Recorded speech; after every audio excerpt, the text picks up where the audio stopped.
उत्तर देऊ. अच्छा ठीक आहे. बरं रोल सर रोल आहे रोलिंग सर. चष्मा लावा सर तुम्ही आता पाठवून नाही सर्वांना नमस्कार.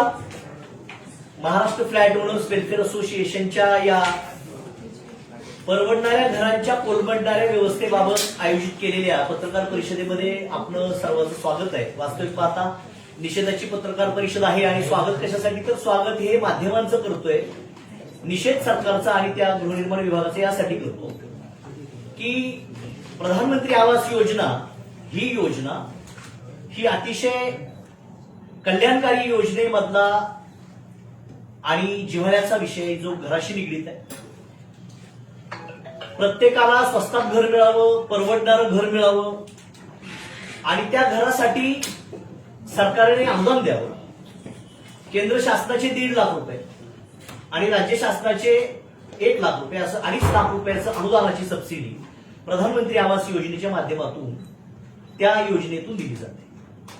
या योजनेचं नोडल एजन्सी म्हणून म्हाडा ही काम करत असणारी एक टेक्निकल एजन्सी आहे. म्हाडा ही बाजारातल्या इतर बिल्डरच्या तुलनेत स्वस्तात घर देणारी एक विश्वसनीय सरकारी संस्था आहे. म्हाडा ही स्वतः घर देते. मात्र या योजनेमध्ये मधला जो व्हॉल्यूम आहे तो लाभार्थ्यांचा व्हॉल्यूम आणि घर खरेदीदारांचा, फ्लॅट खरेदीदारांचा व्हॉल्यूम हा मोठा असल्यामुळे म्हाडाला त्यांची तेवढी स्ट्रेंथ नसल्यामुळं प्रायव्हेट पार्टनरशिप प्रोजेक्ट मधून बिल्डरकडून प्रपोजल मागवले जातात आणि ज्याच्याकडे स्वतःची जमीन आहे किंवा ज्यांनी जमीन उपलब्ध करू शकतो आणि त्या निर्धारित रकमेमध्ये परवडणाऱ्या घरांची जी निर्धारित रक्कम ठरवलेली आहे इकॉनॉमिक वीकर सेक्शनसाठी, त्या निर्धारित रकमेमध्ये जे घर देऊ शकतात त्यामध्ये 2.5 लाख रुपयाचं सबसिडी आणि परवडणाऱ्या घराच्या योजनेच्या निर्धारित चौकटीमधली घराची किंमत या दोघांचा मेळ घालून इकॉनॉमिक वीकर सेक्शनला गरिबांना परवडणारी घरं देण्याची केंद्र शासनाची, राज्य शासनाची संयुक्त योजना आहे. मात्र या योजनेची अंमलबजावणी करताना काही गंभीर बाबी आणि काही गंभीर अनियमितता या झाल्याचं प्रकर्षाने जाणवलं आणि महाराष्ट्र फ्लॅट ओनर्स वेलफेअर असोसिएशनकडे शेकडो लोकांच्या लेखी तक्रारी, पाठपुरावा, त्यांचं फार तळमळीनं येऊन सांगणं, बोलणं हे झाल्यानंतर काही प्रकरणामध्ये आम्ही आढावा घेतला, माहिती घेतली, कागदपत्र पडताळली, तपासली आणि त्या संबंधित एजन्सीजना, संबंधित बिल्डरना आम्ही पत्रव्यवहार करून हा प्रश्न सौहार्दपूर्ण सोडवा आणि मध्यस्थीच्या मार्गाने काउन्सिलिंग करून सोडवता येईल का यासाठी प्रयत्नही केला. मात्र सरकारी एजन्सीचे सुद्धा आदेश आहेत ते केराच्या टोपलीत टाकणारे, उद्दामपणाने वागणारे जे काही बिल्डर आहेत तर त्यांनी सरसकट अशा योजनेचा दुरुपयोग आणि या नावाचा दुरुपयोग केला. वास्तविक पाहता म्हाडा ही नोडल एजन्सी आहे. म्हाडा ही या प्रकल्पामधली प्रधानमंत्री आवास योजनेमध्ये म्हाडा स्वतः इनिशिएटिव्ह घेत नाही. म्हाडा नोडल एजन्सी काम करते. केंद्र सरकारची रक्कम आणि राज्य सरकारची रक्कम आणि यावर सगळ्यावरती एक सेंट्रल प्लॅटफॉर्म तयार करून म्हाडा हे टेक्निकली प्लॅनिंग ऑथॉरिटी म्हणून काम करते. मात्र आपल्या समोर जो आजचा विषय आहे, चड्डा रेसिडेन्सी वांगणी, वांगणीमध्ये एक प्रकल्प लॉन्च केला गेला 2021-22च्या वर्षामध्ये. डिंपर चड्डा नावाचे बिल्डर आहेत, त्यांनी लॉटरी काढली म्हाडाकडे प्रपोजल देऊन पीएमएवाय योजनेमधून आणि त्यांनी सांगितलं की 132-33 इमारतीचा मोठी टाउनशिप वांगणीमध्ये तयार करू. वास्तविक पाहता तो जो प्रकल्पाचा भूभाग आहे तो अतिशय दुर्गम भागात आहे आणि काय होतं की मला 2 लाखात जर सुंदरबनातल्या जंगलात वाघाच्या बाजूला जर घर दिलं तर तिथं मला राहणे योग्य आहे का? नाही. परवडणारं घर म्हणजे कुठं असावं?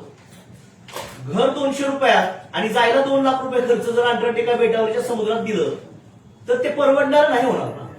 परवडणारं घर असलं तरी ते ऍक्सेसेबल पाहिजे आणि ह्यामध्ये असं झालं की परवडणारी घराची ही जी संज्ञा आणि व्याख्या तशीच ठेवली गेली.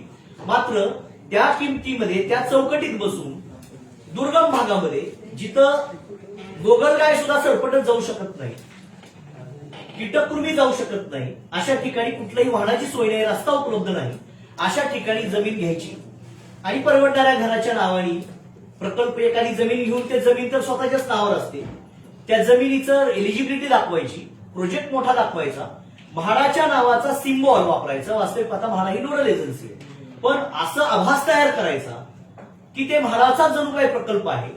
लॉटरी आणि म्हाडा म्हटलं की लोकांना असं वाटतं की हे लॉटरीचं म्हाडाचं घर आहे. अनेकांना ह्या संज्ञा स्पष्ट होत नाही, म्हणून गैरसमजातून अनेक लोकांनी ही योजना ही म्हाडाची योजना आहे, गृहनिर्माण विभागाची महाराष्ट्र शासनाची योजना आहे, असा आभास आणि गैरसमजातून लोकांनी लॉटरी 5,000 रुपयाचं लॉग इन करून लॉटरी भरली. लॉटरीमध्ये सोडत काढली गेली. सोडतच्या नंतर कर्जाच्या प्रकरण दिली. प्रत्येकाचं सिबिल नीट केलं. सिबिल नीट नसेल तर त्याला ते पैसे भरून सिबिल नीट केलं. जुने कोणाचे कर्ज असतील ते भरले. आर्थिक भूर्दंड भरला आणि सिबिल नीट केलं. सिबिल नीट करून कर्जासाठी खेटे मारले. कर्ज मंजूर झालं. डाऊन पेमेंट दिलं बचतीतनं. आपल्या आयुष्यातली जी काही थोडी मोठी जमापुंजी होती ती बचतीतून डाऊन पेमेंट भरलं. कर्ज काढलं पगारावर, सॅलरी सर्टिफिकेटवर, सरकारी किंवा खासगी नोकरीच्या. ते कर्जाचे हप्ते आम्ही भरतोय. हा विषय चाललेला आहे चड्डा रेसिडेन्सी वांगणी. डिंपल चड्डा नावाचे डेव्हलपर आहेत, बिल्डर आहेत. यांच्यावर पूर्वीही अशा पद्धतीचे हाऊसिंग स्कॅमचे आरोप पूर्वी झालेले. आज त्या चड्डा रेसिडेन्सीच्या या प्रकल्पाचा आणि गृहनिर्माण विभागाच्या परवडणाऱ्या घरांच्या कोलमडलेल्या व्यवस्थेचा निषेध आम्ही सगळे फ्लॅट खरेदीदार करत आहोत. या विभागाकडे हा सगळा ढिसाळ कारभार आहे. हे मोठ्या मोठ्या लोकांची नावं हा चड्डा डेव्हलपर घेतो आणि सरळ सरळ सगळं गरिबांच्या माना मुरगळण्याचं काम या चड्डा डेव्हलपरच्या आणि बिल्डरच्या माध्यमातून सुरू आहे की काय अशी शंका करणे इतपत आम्ही निष्कर्षावर पोहोचतोय. याच्यामध्ये मार्च अखेर घराचा ताबा देण्याचं वचन दिलेलं असताना 133 इमारतीचा टाउनशिप मोठी होती. टाउनशिप तयार झाल्यानंतर तिथं वेगवेगळ्या अमेनिटीज येतील, नागरी सुविधा येतील, रस्ते, गटारी, इतर हॉल असतील, सांस्कृतिक भवन असतील, प्लेग्राऊंड असतील किंवा इतर मानवी जीवनाला आवश्यक असणाऱ्या शाळा, क्रीडांगण, हे सगळं राहील असं अपेक्षा धरून लोकांनी तिथं हाऊसिंगसाठी फ्लॅटची गुंतवणूक केली. मात्र ताबा देण्याची मुदत संपून सुद्धा घराचा पाया देखील रचला गेला नाही आणि कर्जाचे हप्ते मात्र सरसकट वित्तीय संस्था घेत आहे. यामध्ये म्हाडा, गृहनिर्माण विभाग, संबंधित डेव्हलपर आणि संबंधित बँकेचे फायनान्स देणारे जे काही ते टेक्निकल एक्सपर्ट आहे, आर्किटेक्टनी ज्यांनी प्रमाणपत्र दिलं, कारण टप्प्याटप्प्याने जशी बिल्डिंग उभा राहते तशा टप्प्याटप्प्याने ते पैसे कर्जाचे दिले गेले पाहिजे. मात्र इमारतीचा पायाचा पत्ता नाही. मात्र वित्तीय संस्थांनी हे कर्ज दिले. हाऊसिंग स्कॅम बरोबर हा बँकिंग लोन फ्रॉड आहे. यामुळं तात्काळ गृहनिर्माण मंत्री एकनाथ शिंदे साहेबांना आमचं या आपल्या पत्रकार परिषदेच्या माध्यमातून आणि आपल्या सर्व पत्रकारांच्या आणि माध्यमांच्या माध्यमातून आम्ही विनंती करतो की अतिशय गरीब कुटुंबातील वीकर सेक्शन मधील हे कुटुंब आहेत. परवडणाऱ्या घराच्या आणि म्हाडाच्या आणि गृहनिर्माण विभागाच्या महाराष्ट्र शासनाच्या नावावर विश्वास ठेवून अनेकांनी, हजारो कुटुंबांनी याच्यामध्ये पैसे गुंतवलेले आहेत. प्रत्यक्षात वस्तुस्थिती जर पाहिली तर 2-4 थडगी 2 वर्षापूर्वी 1.5 वर्षापूर्वी जी बांधून ठेवलेली आहे त्याच्यावर शेवाळं गवत आलं. मात्र सध्या त्याच्यात कसलीही प्रगती नाही. सुरुवातीला ज्या वेळेला ह्या प्रकल्पाची जाहिरात करायची होती त्यावेळेला जसं काय आता रशियाच्या आणि जपानचं युद्ध सुरू झालंय, एवढ्या ताकदीनं मशिनरी वगैरे डेमो दाखवला, इतके फास्ट कामगार फिरत होते, इतक्या मशिनरी फिरत होते, हे सगळं जाहिरातीत व्हिडिओमध्ये डेमोमध्ये दाखवलं, जेणेकरून लोकांना असं वाटलं की आता हे 2च महिन्यात घर मिळतं की काय आणि मी नाही लॉटरी भरलीच तर मी राहतो की काय, असा इनसेक्युरिटीचा आणि लोकांच्या मनात असा भाव तयार झाला. आणि सगळ्या बाबतीत शितापीनं सगळ्या यंत्रणांचा आणि सगळ्या चिन्हांचा, सरकारी नावाचा गैरवापर करून, अनुचित वापर करून या चड्डा डेव्हलपरच्या माध्यमातून आणि गृहनिर्माण खात्याच्या दुर्लक्षामुळे अनेक फ्लॅटधारकांची, शेकडो हजारो फ्लॅटधारकांची फसगत झाली. हे हिमनगाचं टोक आहे. आमच्याकडे आलेल्या तक्रारी साधारण 200च्या पुढे आहेत. मात्र ज्यावेळेला त्यांनी हे प्रकल्प डिंपल चड्डानी हा प्रकल्प सुरुवातीला लॉन्च केला होता त्यावेळेला 26,000 लोकांना घरं देणार असा त्यांनी संकल्प करून पत्रकार परिषद घेऊन मोठ्या जाहिराती केल्या. पूर्ण रेल्वेच्या ट्रेन लोकल गाड्याच्या भाडाच्या जाहिरातीनं भरल्या आणि रांगा करून लोकांनी लॉटरीसाठी पैसे भरले. आणि एवढं सगळं करून आज प्रत्यक्षात वस्तुस्थितीमध्ये त्या प्रकल्पाच्या ठिकाणी काहीही नाही. आणि ट्रान्सपरंटली काय प्रोजेक्ट आहे, किती तयार झाले, अनुदानाची किती रक्कम गेलेली आहे, त्याच्यातली जी थर्ड पार्टी टेक्निकल एजन्सी आहे त्या एजन्सीने अशी कसलीही पडताळणी केली की नाही, या बाबतीत पारदर्शीपणाने फ्लॅट खरेदी करताना ना सरकारी विभाग ना डेव्हलपर हे कोणीही कसल्याही प्रकारे याच्याबाबत कुठलीही माहिती पारदर्शीपणाने द्यायला तयार नाही. प्रत्यक्षात प्रकल्पामध्ये ज्यांनी पैसे गुंतवले त्यांचा अनुभव ऐका. नाव सांगू. एक मिनिट सर, एक मिनिट मॅम. बसून बोला ना. हाँ बोलो. उभं राहू दे त्याला. कैमरा गिर जाएगा ना यार ये. हा बोला मॅडम. नमस्कार, मी पायल निषाद. मी चड्डा रेसिडेन्सी इथे 2021 मध्ये यांची लॉटरी निघाली होती. तेव्हा मी लॉटरीमध्ये नाव टाकलं होतं. त्यांनी असं लॉटरीमध्ये म्हणजे सांगितलं त्यावेळी की ज्यांचं पूर्ण भारतात म्हणजे कुठेही स्वतःचं घर नाही अशी लॉटरी यांनी काढली होती. तर त्यावेळी आम्ही 5,000 देऊन तिथे आम्ही लॉटरीमध्ये नाव टाकलं आमचं.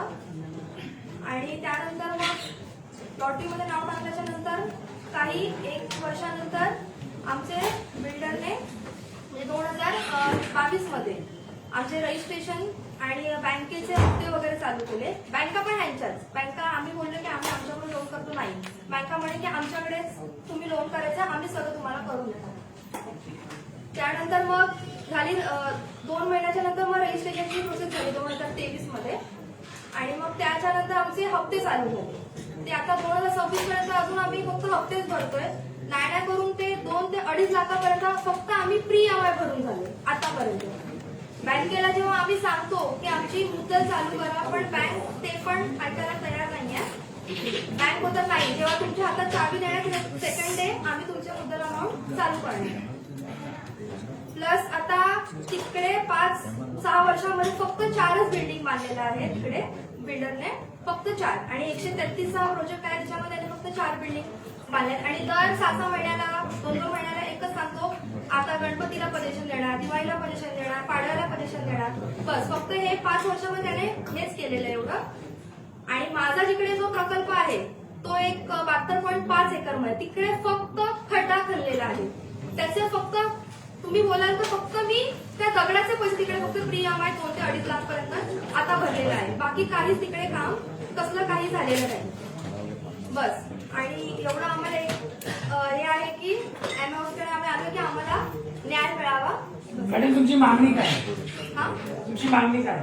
एक मिनिट. पहिलं सगळ्यांचं होतं. सर प्रश्न उत्तर घेऊ द्या. पत्रकार थोडस नॅरेशन होऊ द्या. नंतर मग काय भरपूर आम्ही तुमच्या विषय विसरणार. स्ट्रोक तुम्ही काय ते पॉइंट्स स्ट्रोक सबमिशन होते. नमस्कार, मी योगेश शिरसाट. मी सुद्धा चड्डा रेसिडेन्सी या प्रकल्पामध्ये म्हाडा अंतर्गत फॉर्म भरला, लॉटरी लागली आणि त्यांनी सांगितल्याप्रमाणे 2021 पासून पूर्ण फॉलोअप घेतोय. रजिस्ट्रेशन झालं, लोनची प्रोसेस झाली, प्री EMI भरतोय. परंतु माझ्या घराचा, माझ्या फ्लॅटचा फाउंडेशन सुद्धा त्यांच्याकडे रेडी नाही.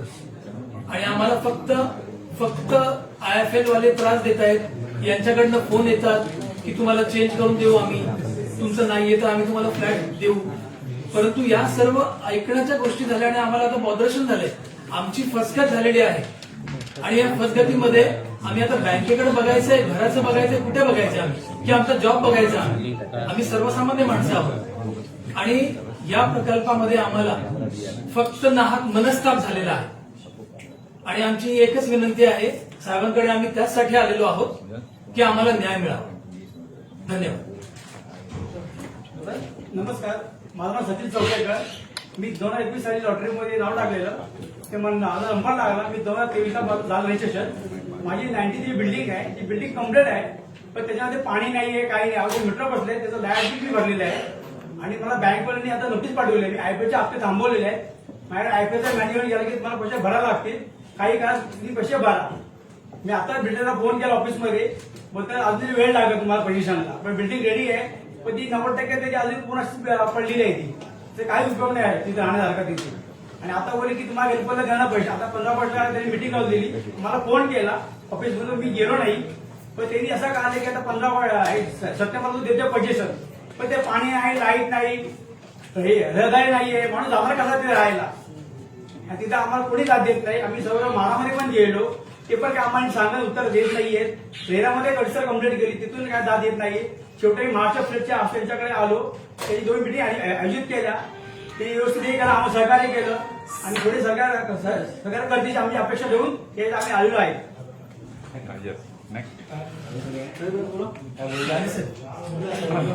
बोला या सेटमध्ये या असं या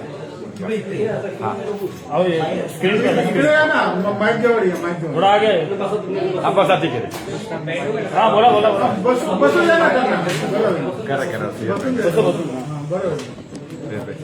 या बोला या बोला. नमस्कार, मी रोहिणी जगताप. मी चड्डा डेव्हलपर्स विथ वाडाचा टायप आहे असं कळल्यामुळे मी तिथे माझे म्हणजे लॉटरीचे पैसे भरले. तर स्टार्टिंगला जेव्हा मी पैसे भरले ना, तर मला सांगितलं माझ्या भावाने आणि मी, आम्हाला वाटलं स्वस्तामध्ये घरं मिळत आहेत, त्याच्यामुळे आम्ही म्हटलं करूया, तिथे होऊन जाईल आपलं घर, म्हणून आम्ही माझ्या भावाने आणि मी दोघांनी पैसे भरले. तर आम्हाला डायरेक्ट लॉटरी देतो असं सांगून आमच्याकडून लॉटरी लागण्या अगोदर 10,000 आणि लॉटरी मिळाल्यानंतर 10,000 असे एक्स्ट्रा पैसे घेतले आमच्याकडून. आणि नंतर मग एकच रूम, मला A93 मध्ये 302 असं थर्ड फ्लोअरवरती रूम दिला होता, तर तोच रूम सेम रूम आणखीन एका व्यक्तीला अलाउट केला होता. तर मग 2 रूम म्हणजे एकाच रूमचे 2-2 जणांना कसं काय तुम्ही देणार, त्याच्यामुळे भरपूर वाद झाला. आम्ही तिथे बोललो, तर आम्हाला तिथे समजवलं, म्हणजे त्यांचे जे मॅनेजर आहेत मोरे साहेब म्हणून, त्यांनी समजवलं की नाही ते असं होतं, एवढा मोठा प्रकल्प आहे, थोडासा गोंधळ होता, तुम्ही समजून घ्या, असं करून आम्हाला समजावून ना त्यांनी मला म्हटले तुम्हाला चांगला व्यू असलेला दुसरा रूम देतो. पुन्हा त्यांनी मला 107 मध्ये माझ्या भावाने ऑन द स्पॉट तो फ्लॅट कॅन्सल केला, नको मला म्हणून, पण मला समजवल्यामुळे मला घराची गरज होती. तर मी म्हटलं की ठीक आहे, की आता काम चालू आहे एवढ्या जोराने तर मिळेल. मग त्याच्यामुळे मी काही कॅन्सल केलं नाही, मी म्हटलं राहू दे, मिळेल मला ते पुढे जाऊन. मग आता मी 3,50,000 सेल्फ पेमेंट केलेले आहे, तरी पण अजून माझं रजिस्ट्रेशन नाहीये किंवा कामाचंही काहीच नाही, म्हणजे काहीच झालेलं नाहीये. फक्त एवढंच सांगतायत की या महिन्यात मिळेल, त्या महिन्यात मिळेल, असं करत 2021 पासून आता 2026 आले, पण अजून आम्हाला पजेशनचंही काहीच नाही आणि रजिस्ट्रेशनही झालेलं नाही. या नेक्स्ट बस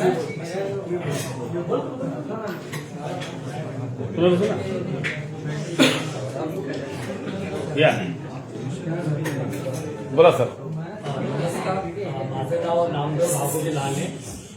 मी सप्टेंबर म्हणजे ह्याच महिन्यामध्ये गेला 21 साली सप्टेंबरमध्ये माटोवा रेल्वे स्टेशनवरती त्यांचं माटो रेल्वे शॉप आहे, रेल्वे वर्कशॉप आहे, तुम्ही त्यांची ऍड बघितली होती की मुंबईमध्ये स्वस्त आणि मस्त घरे 5,61,000 याची मी ऍड बघितली. मी त्यांना कॉन्टॅक्टवर केलं, तर माझं सुनील मोरेशी कॉन्टॅक्ट झालं. त्यांनी आम्हाला काही तारीख आमच्या हस्ते केलं, तर ऑनलाईनवर आम्ही रजिस्ट्रेशन फी 5,000 रुपये होती, ते आम्ही भरलं वगैरे. नंतर माझा नंबर पण लागला. मग त्यांनी आम्हाला गावाही दिली तिकडे की 2021ला तुमचं नोकरी लागलेली आहे, 2024 पर्यंत तुम्हाला आम्ही कसंही करून रूमचं पैसे देऊ. ते म्हणलं सर खूप चांगली गोष्ट आहे, म्हटलं मुंबईत घर पण आपलं घर होऊन जाईल. मग त्याच्यावरती आम्ही वाट पाहिली. आमचं रजिस्ट्रेशन पण झालं. लगेच माझं पुढच्या म्हणजे रजिस्ट्रेशन माझा EMI जो IFLचं मी लोन केलं होतं ते स्टार्ट झालं. पहिला हप्ता मला 2,000 पडला, असं IFचा हप्ता वाढत माझा आता 5,500चा EMI वाढला. पण रूमची कंडिशन अजून तशीच आहे, मला रूम भेटला काहीच नाही. फक्त IFLचे हप्ते वाढत गेले. मी मोऱ्यांना कॉन्टॅक्ट केलं की सर IFLचा हप्ता वाढत जातोय, पण तुम्ही का मला रूमची ताब्यात देत नाही, रूम ताब्यात देत नाहीत. त्यांचं तर एकच असतं बोल वचन, आम्ही या गणपतीला देऊ, पुढच्या दिवाळीला देऊ, पुढच्या शिमग्याला देऊ. असं करता 6 वर्ष घालवली, तरी अजून रूमचा ताबा दिला नाहीये. प्लस आम्ही त्यांना मध्ये एक लेटर सुद्धा पाठवलं होतं मीटिंगसाठी की आपण दोघं बसलो, आपण तुमचं आणि आमचे जे काही आमचे रूम ओनर्स आहेत ते आपण बसल्याच्यावरती काहीतरी विषय करूया, चर्चा करूया. तर त्यांनी आम्हाला काही रिप्लाय दिलाच नाही. शेवटी रूम ओनर जो आम्ही आहे ते असे राहणार का शेवटपर्यंत झोपडपट्टीमध्ये वगैरे नाला गटऱ्यामध्ये आम्ही त्यांना रिस्पॉन्स करतो की बाबा तुम्ही आम्हाशी बोला, आम्हाला तर कळेल तुमची समस्या काय आहे ते. मुंबईत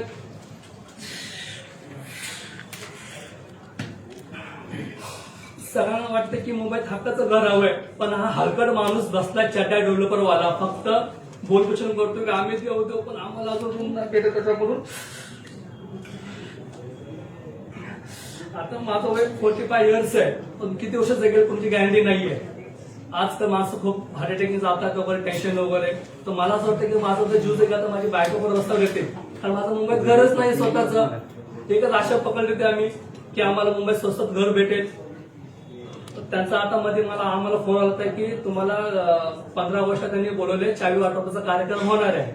तर आम्हाला माहिती आहे की 24 कार्यक्रम असं त्यांनी आम्हाला बॅनरवर दाखवले असते, तर काहीच झालं त्यांच्याकडून. मी फक्त एवढंच आशा करतो आगड साहेबांना की सर तुम्ही आम्हाला लवकर तुम्ही आम्हाला द्यावा सर, ही त्यांची अपेक्षा आहे. कारण आम्हाला चट्ट्यावर अपेक्षा नाहीये चट्ट्याकडून. आमची अपेक्षा फक्त एकच माणसाला लागली आहे आगड साहेबांकडे. तर तुम्हाला आमच्याकडची विनंती आहे की तुम्ही आमचा लोक आम्हाला ताबा द्यावा. धन्यवाद सर. जीवन सर तुमची मागणी काय आहे? आमची मागणी ही आहे, परवडणाऱ्या घरांची जी योजना आहे त्याच्यामध्ये सबसिडी ही फक्त 2.5 लाखाची आहे आणि उरलेली रक्कम घराचं जे काही उरलेली किंमत आहे ती लाभार्थीने स्वतः द्यायची. आणि जर व्याजच 5 लाख झालं तर त्या सबसिडी नलिफाय झाली ना. व्याजाची किंमत जास्त आणि सबसिडीची किंमत कमी झाल्यानंतर परवडणारं घर नव्हे तर ओरबडणारं घर होईल. तर ते ओरबडणाऱ्या घराची योजना आहे का परवडणाऱ्या घराची योजना आहे हे गृहनिर्माण विभागाला विचारलं पाहिजे.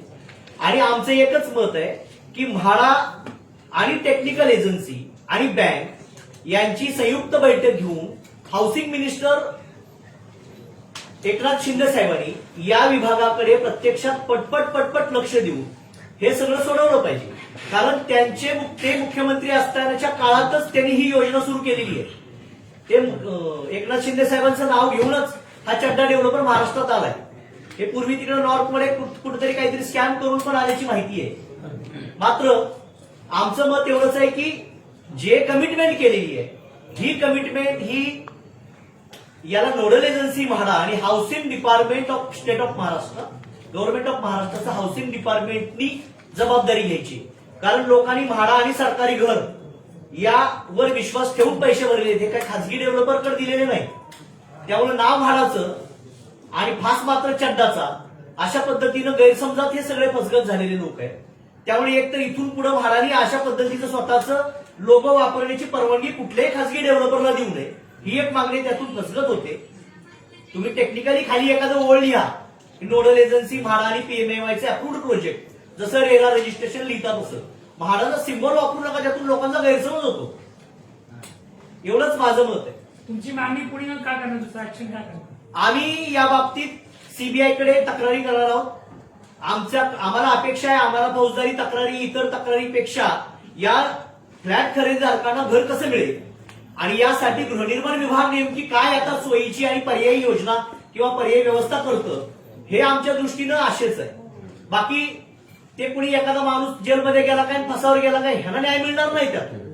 कारण ह्या लोकांचं असं आहे की 100 कोटीचा फ्रॉड करायचा, जेलमध्ये जायचं आणि सांगायचं जेलमध्ये 100 कोटी रुपये 2 वर्षात कमवून बाहेर आला. या लोकांचं जे नुकसान होतं त्याला जबाबदार कोण? हाऊसिंग डिपार्टमेंटनी या लोकांचं पुनर्वसन आणि न्याय देण्यासाठी तात्काळ एक बैठक आयोजित करावी आणि तात्काळ याला न्याय देण्यासाठी प्रयत्न करावा ही एकच माफक अपेक्षा आमची सरकारकडून आहे. टिटवाळावाली या ये मागणी वाले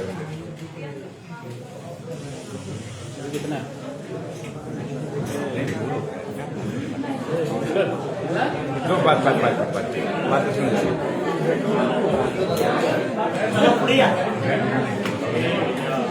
मला पुढे चला पटकन. पुष्कर चला पटकन या. ए भैया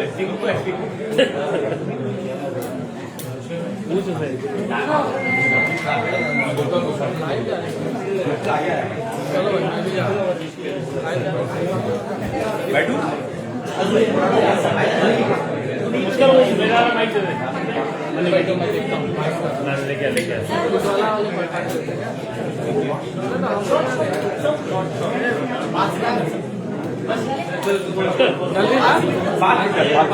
ओनली 5 मिनट चलिए 5 मिनट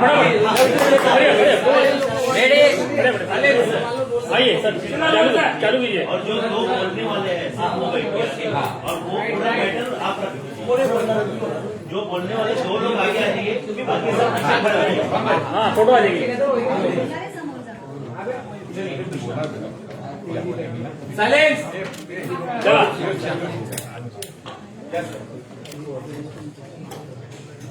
बाकी टिटवाला वाले पीछे खड़े हो जाइए ना। हाँ वो वाला वाली है। हाँ सलामत बोलिए। पूछ ले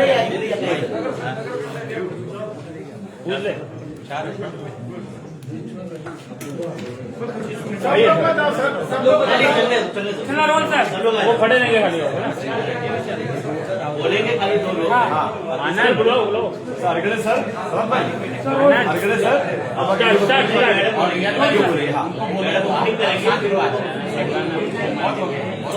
चलिए रोल सर रोल रोल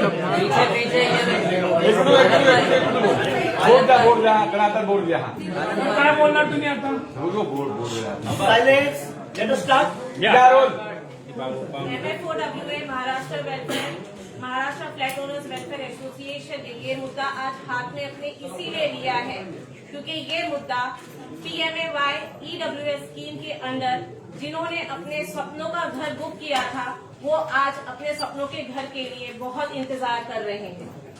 यहाँ पे डिले सिर्फ प्रोजेक्ट बनने का नहीं है, पोजेशन देने का नहीं है, क्वेश्चन है misuse of funds given by the union and the state under the very scheme of Prime Minister having a vision to give सबको वो देना चाहते हैं कि सबका हक का घर हो।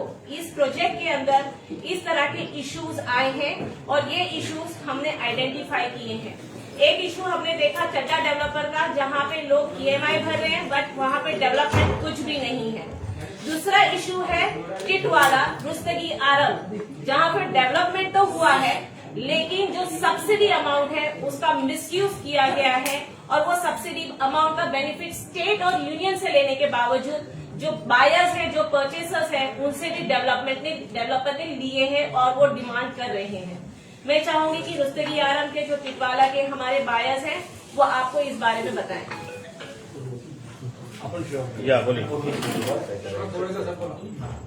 माझं नाव अमित जवळकर 2023 मध्ये रुस्तेजीमध्ये मी फ्लॅट बुक केला मला 16,18,000ला तो फ्लॅट पडला पण माडानी आणि बिल्डरचा एक MOU झालाय त्यामध्ये धडधडीत लिहिलेलं आहे की 16,68,000ला हा फ्लॅट विकला पाहिजे त्यामधले 2-2.5 लाख रुपये PMY चे म्हणजे महाराष्ट्र स्टेट गव्हर्नमेंट आणि राज्य सरकार हे त्याला 2.5 लाख रुपये देणार त्या ते वगळून 16-68 मधून 2.5 लाख वगळून मला 14-18ला फ्लॅट पडला पाहिजे पण त्यानं माझ्याशी जे अग्रीमेंट बनवलं त्यामध्ये 16-18ला अग्रीमेंट बनवलं तर त्यात माझ्याकडून त्यांनी 2 लाख रुपये एक्स्ट्रा घेतले ते डेव्हलपमेंट चार्ज म्हणून घेतले जो की तो घेऊ शकत नाही कारण की EWSच्या स्टेटमेंटमध्ये आम्ही पडतो 14च्या ऐवजी 14-18च्या ऐवजी 16-18 माझ्याकडून त्यांनी घेतली। दुसरी गोष्ट त्यांनी 2023 पासून आम्हाला पेनल्टी मारली की आमच्याकडून काही पेमेंट लेट झालं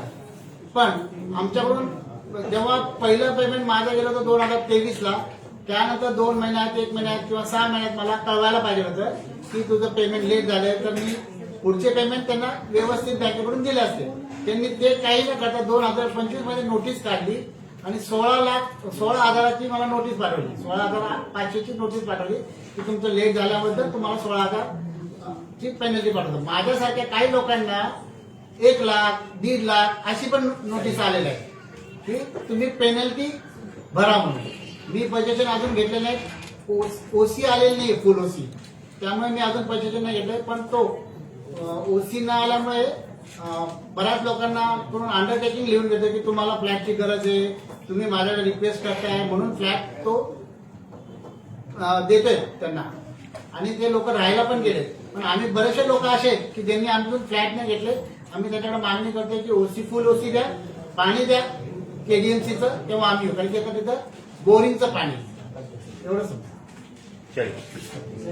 ये सब्सिडी अमाउंट की जो इन्होंने बात की है, subsidy amount was agreed.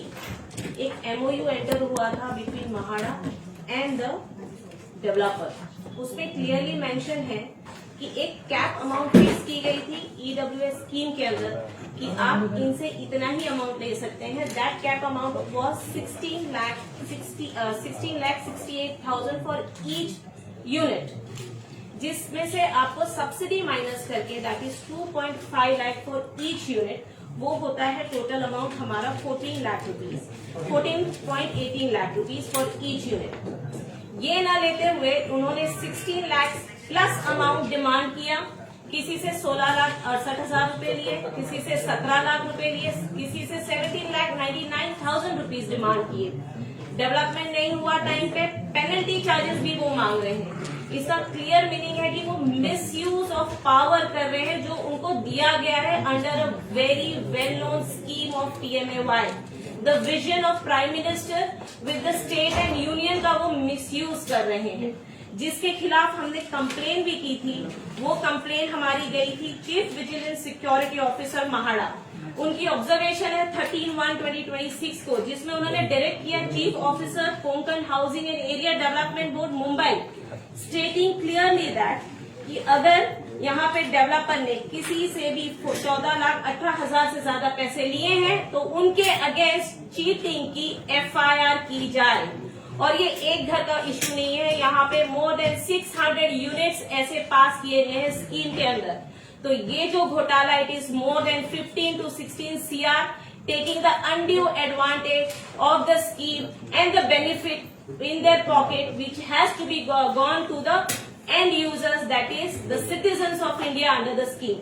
Hence the MFOWA is supporting them, and we are becoming their voice and want to bring into the notice that such irregularities should be taken into consideration by the state authorities like Mahara and RERA, and pure action should be taken against such developers. MHADA ने जिस तरह से जो order दिया हुआ है, क्या उस पर FIR हुई है? महाड़ा ने डायरेक्शन दिया है कोंकण डिवीजन चीफ ऑफिसर को. अब उस पर इंक्वायरी है जहां पे क्लियरली मेंशन किया है अगर उन्हें 14.18 लाख से ज्यादा अगर पैसे लिए हैं तो इनके अगेंस्ट चीटिंग का केस दर्ज कीजिए. It is still pending now. जनवरी से ये मामला पेंडिंग है, जनवरी से ये ऑर्डर पेंडिंग है, तो अब तक कोई कार्रवाई उस पर आगे बढ़ी है Konkan division Konkan housing and area development से, उसके बारे में हमारे पास कोई अपडेट नहीं. हम लोग गए थे किसान डॉक्टर साहब को मिलने, जो CEO है माडा के, तो उन्होंने बोला हमने फाइल आगे बढ़ा दी है, तो संजीव जायसवाल साहब के पास गए, उनके पास ही वो एक्शन ले सकते हैं. हम लोग हफ्ते एक बार मारते ही थे. उनके असिस्टेंट है मिस्टर देशपांडे, उनके थ्रू अपॉइंटमेंट लेते हैं, अपॉइंटमेंट देते हैं ना मिलते हैं, तो अपॉइंटमेंट मिलती है नहीं. कितनी बार हमने अभी तक 2 साल में कम से कम 20-25 बार तो हम लोग माड़ा में गए, लेकिन कभी अपॉइंटमेंट मिलती रहे. पहली जो माड़ा के ऑफिसर थे रेवती गायकर, उन्होंने भी सेम स्टेटमेंट दी थी कि 14,18,000 से तो 1 रुपया भी किसी भी कस्टमर से ज्यादा नहीं ले सकता. उनके बाद उनकी बदली हो गई, फिर विशाल राठौड़ जी वहां पर आए अभी, जो माड़ा के अधिकारी है, उनसे भी हम मिले. उन्होंने भी बिल्डर को सामने उसके बेटे को धमकाया कि तू 1 रुपया भी 14,18,000 से नहीं ले सकता. फिर बाद में उन्होंने बोला कि उसके ऊपर हम केस करेंगे. केस के लिए जो ऊपर उनके चीफ है संजीव जी जायसवाल, उनके पास हम जा रहे हैं अपॉइंटमेंट के लिए कि भाई उनके ऊपर केस करो. हम केस करना चाहते हो, कोई उनका जवाब नहीं, मिलते ही नहीं है. अदालत साहब, एक चीज देखने को मिलती है, जब भी इस तरह के स्कैम होते हैं तो इसका सोल्यूशन तो होता नहीं. टू बी वेरी ऑनेस्ट, उनको जेल होती है वगैरह, जैसे आपने खुद ने माना. तो आपको लगता है कि कहीं ना कहीं देश में बहुत ही कड़क कानून की आवश्यकता है, जिसके कारण जो इस तरह के बिल्डर्स गरीबों का हक छीनते हैं उसके ऊपर लगाम लग सके? विलिंगनेस ऑफ गवर्नेंस, जो शासक है उनकी अगर तीव्र इच्छा हो तो ये दे सकते हैं. इनको जेल में डालना, इनके ऊपर FIR करना, ये हल नहीं है. हल ये है कि इनका जो ऑब्जेक्ट के लिए उन्होंने पैसा इन्वेस्ट किया है उनको इंश्योर करना, उनको सिक्योर करके, उनको प्रोटेक्ट करके, उनको उनके हक का घर दिलवाना, ये हाउसिंग डिपार्टमेंट का काम है. हाउसिंग डिपार्टमेंट इसको रेगुलेट करता है, कंट्रोल करता है. तो हमारी मांग ये है कि हाउसिंग डिपार्टमेंट इसकी जिम्मेदारी लेके उनको अल्टरनेटिव एकोमोडेशन दे, उनके ऊपर एफआईआर होना वो क्रिमिनल एक्शन होगी। But what about the civil right? Civil right we want their right of the accommodation, right of the shelter. आपकी दोनों बातों के अंदर, इसके पहले वाले मामले में भी इस मामले में भी, आपने सरकारी अधिकारियों के खिलाफ भी कंप्लेंट डाली है, क्योंकि बिना सांठगांठ की ये चीज नहीं हो सकती। सरकारी अधिकारी अपना नोटिंग और अपना डॉक्यूमेंट रख के सिर्फ निग्लेक्ट करते हैं। ऑन डॉक्यूमेंट सरकारी अधिकारी अपना अपना एक लेटर देते रहते, रिमाइंडर देते रहते। अभी जैसे बात किया इन्होंने, वो राइटर मैडम ने और राठौड़ जी ने जब कंप्लेंट किया कि जो फ्रेम है, फ्रेम से ज्यादा पैसा मांग रहे डेवलपर बिल्डर, जब पोजेशन का टाइम आ रहा है तो लोगों को आप ज्यादा पैसा मांग रहे हो, तो ये मिस एप्रोप्रिएशन ऑफ फंड हो गया, उसका मिसयूज भी हो गया। लेकिन जब इन्होंने शिकायत की, शिकायत के बाद एक मीटिंग ली, not a hearing, that was just a meeting. Meeting लेने के बाद मीटिंग में उन्होंने एक नोटिंग तैयार करके रखा। क्यों? ये जब सब कर रहे हैं तो सरकारी अफसरों के ध्यान में सब कुछ आ रहा है, नोटिस में सब कुछ आ रहा है, लेकिन वो एक कागज तैयार ऐसा करके रखते हैं कि हमने तो हमारा काम किया था, कागज पे काम किया, इंप्लीमेंटेशन नहीं किया। तो ये नरोवा कुंजरो हो गया, हाथी गया क्या इंसान गया मालूम नहीं, तो गया तो कोई गया। इसलिए सरकारी अफसर इसमें अपना अपना रिकॉर्ड तैयार करके साइन लेके रख देते हैं टेबल में। पिस्ता कौन है? पिस्ता है बेनिफिशियरी। तो इसलिए सरकारी अफसर इसमें शामिल है, लेकिन वो इन्वेस्टिगेशन करना, उसका क्या निकालना है, उसमें क्या कार्रवाई होगी, इससे इनको घर नहीं मिलने वाला है। घर मिलने के लिए हाउसिंग मिनिस्टर की विलिंगनेस चाहिए। हाउसिंग मिनिस्टर सेंसिबल और संवेदनशील एक अच्छे इंसान है एकनाथ शिंदे जी। तो एकनाथ शिंदे जी ने आज तक बहुत हेल्थ लोगों को असिस्ट किया, आरोग्य योजना बहुत अच्छे से निभाई है। तो इन्होंने ये जब हाउसिंग डिपार्टमेंट उनके लीडरशिप में और इन्होंने इनिशिएटिव लेके, अगर वो इनके इंचार्ज है, कैबिनेट मिनिस्टर हाउसिंग के एकनाथ शिंदे जी है, वो डिप्यूटी चीफ मिनिस्टर है, पावरफुल मिनिस्टर है, उनके एमएलए है, उनका खुद का पार्टी है। ये सब होने के बावजूद भी अगर इनको जस्टिस नहीं मिलेगा तो उन्होंने ये मामले में ध्यान देना चाहिए। ये हमारा एक प्रेयर है। लास्टली क्या कुछ कहेंगे सर आप? क्या मांग रहे हैं? लास्टली क्या कुछ कहेंगे आप इस मामले को लेकर? जस्टिस कैसे मिलेगा? जस्टिस लास्टली हमको ये समझना चाहिए कि हम किसी डेवलपमेंट के अगेंस्ट नहीं है। हम डेवलपमेंट की अकाउंटेबिलिटी किसकी है? डेवलपर की, जो एक स्टेट और यूनियन के स्कीम के तहत एक प्रोजेक्ट लॉन्च किए हैं। अगर वो प्रोजेक्ट कंप्लीट नहीं होता है तो हमारी रिक्वेस्ट है इस प्लेटफॉर्म से कि स्टेट गवर्नमेंट जो रिस्पॉन्सिबल है वो इसको टेक ओवर करे, डेवलपर को चेंज करे, उनसे जो रिकवरी करना है वो करे और प्रोजेक्ट को साइमल्टेनियसली सक्सेसफुल करे, ताकि जो विजन है PMAY का वो हम अचीव कर सके और सबको सबके हक का घर मिले। सब साथ में हो जाए एक बार फोटो खड़े अरे आणखी बोल रहे करे काय सर? आणखी हे बोल रहे आणखी खड़े या अजून द्या ना. जा रहा मैंने किया तुम्हें क्या हो टिकू, अरे इधर हाँ सर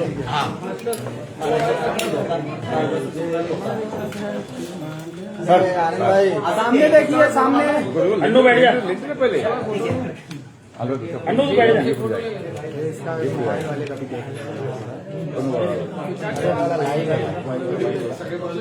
वायर आपण बसूया, आम्ही बसू. हे बरं आहे, हे छान तिथं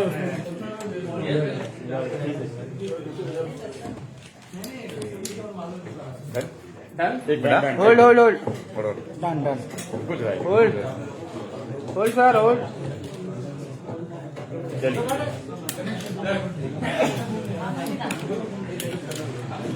चलिए डन क्या? या रुको रुको रुको. चलो